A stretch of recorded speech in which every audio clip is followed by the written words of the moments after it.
ప్రపంచంలోని అన్ని దేశాల నుంచి వెంకటేశ్వర స్వామి దర్శనం కోసము నలుమూలల నుంచి దిక్కు తెలియకుండా భక్తులు ప్రతిరోజు లక్షలకు లక్షలు జనాలు దర్శనం కోసం వస్తారు.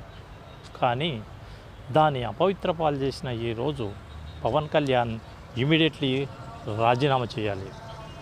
ఎందుకు చెప్తున్నానంటే అంత పవిత్రమైన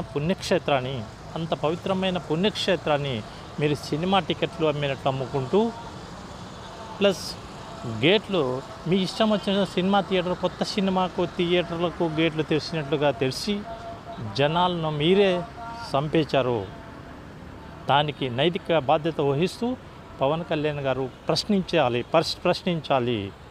ప్రశ్నించిన చేతగానప్పుడు మీరు ఇమీడియట్లీ రాజీనామా చేసి ఇంటికి వెళ్ళాలి. ఇది జనాల అభిప్రాయము. తిరుపతి దేవస్థానము ఉడికిపోతుంది.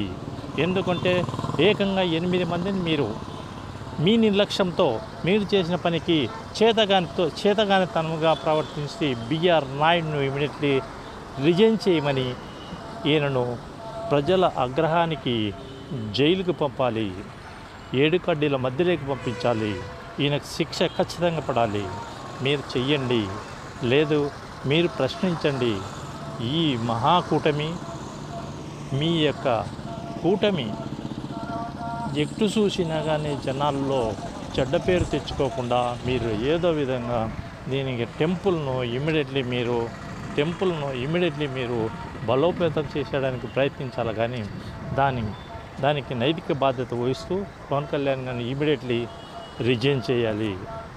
ఎందుకంటే ఏదో కథ చెప్తుంటారు కదా, వాళ్ళ టైంలో అటు వీళ్ళ టైంలో ఇట్లు, వాళ్ళు క్రిస్టియను వీళ్ళు ఇది అని జగన్మోహన్ రెడ్డి అవాక్కులు పేలిన వారు జగన్మోహన్ రెడ్డి టైంలో ఏ రోజైనా కానీ ఎక్కడైనా కానీ ఒక చిన్న ప్రాబ్లం కూడా జరగలేదు.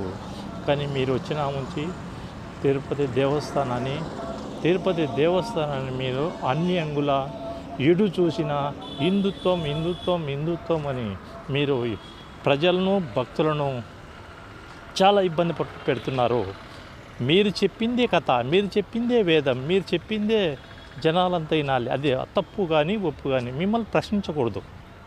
కానీ ఎక్కడ వెళ్ళినా కానీ పవన్ కళ్యాణ్ అయితే నేను ప్రశ్నిస్తా అన్న వ్యక్తి జగన్మోహన్ రెడ్డి టైంలో నేను ప్రశ్నిస్తా నాకేం కొత్త కాదు ఇది ప్రశ్నించడం అన్న వ్యక్తి ఈరోజు ఏ మూలన కళ్ళు మూసుకొని ఉన్నాడో ఒకసారి మాకు చెప్పాలి.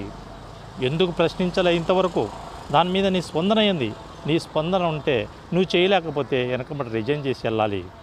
ఎందుకంటే మీ కూటమి